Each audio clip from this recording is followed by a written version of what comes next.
और आप 10-10, 15-15 करोड़ की बात कर रहे हो।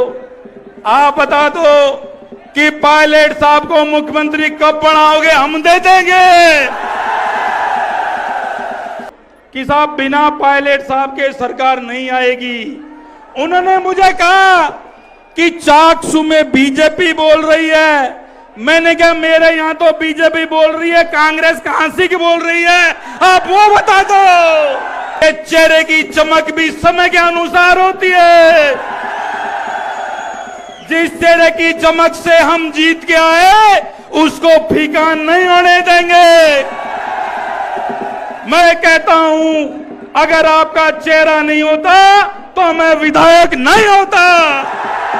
ये चाहते हैं पायलट साहब आज कुछ काम करें, इनका दिल ठंडा हो इस गर्मी के अंदर।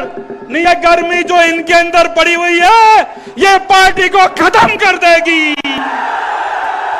इनके दिल को ठंडे करने की बहुत जरूरत है। हमने कहा था रंधावा के सामने, रंधावा जब बैठे हुए थे हमने उनको बताया कि ये समस्याएं हमारी हैं। परिवारी जी ने पूरी समस्याएं हमारे सुनी, लेकिन सुनने के बाद भी पायलट साहब एक भी काम नहीं किया। बैठने के बाद किसी विधायक से काम नहीं किया। और हमने कहा वो सीट बताओ जहां से कांग्रेस बोल रही है।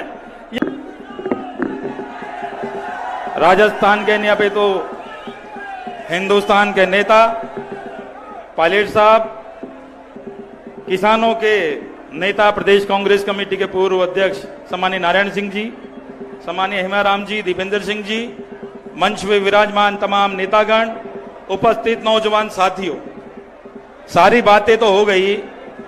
मैं तो सिर्फ पायलट साहब से एक बात पूछने आया हूं कि आप इन कार्यकर्ताओं की परीक्षा कितनी देर कब तक लोगे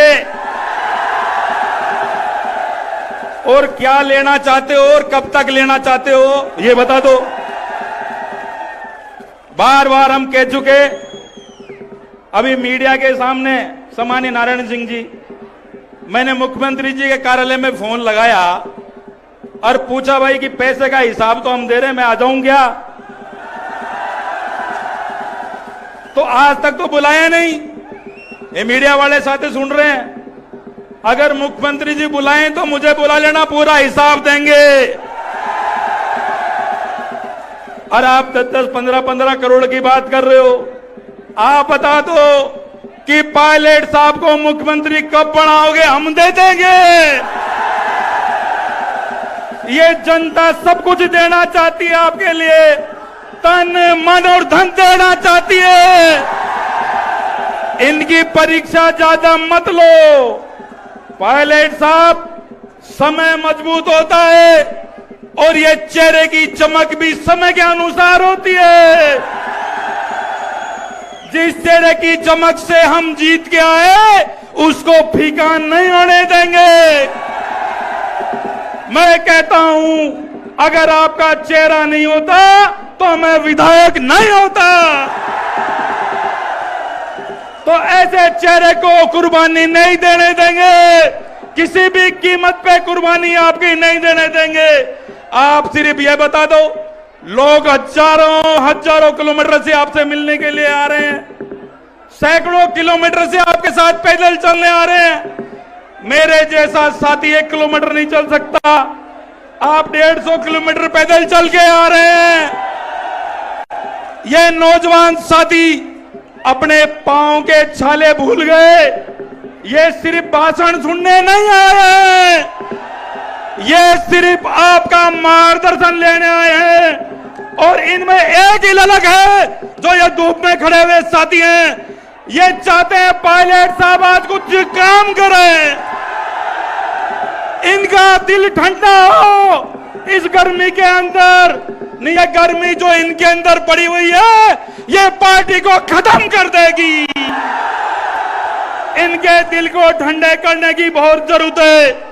हमने कहा था रंधावा के सामने, रंधावा जब बैठे हुए थे हमने उनको बताया कि ये समस्याएं हमारी हैं। परिवारी जी ने पूरी समस्याएं हमारे सुनी, लेकिन सुनने के बाद भी पायलट साहब एक भी काम नहीं किया। बैठने के बाद किसी विधायक से काम नहीं किया। और हमने कहा कि साहब बिना पायलट साहब के सरकार नहीं आएगी। उन्होंने मुझे कहा कि चाकसू में बीजेपी बोल रही है।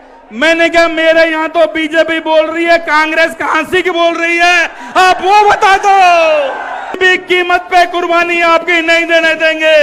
आप सिर्फ ये बता दो, लोग हजारों किलोमीटर से आपसे मिलने के लिए आ रहे हैं, सैकड़ों किलोमीटर से आपके साथ पैदल चलने आ रहे हैं। मेरे जैसा साथी 1 किलोमीटर नहीं चल सकता, आप 150 किलोमीटर पैदल चल के आ रहे हैं।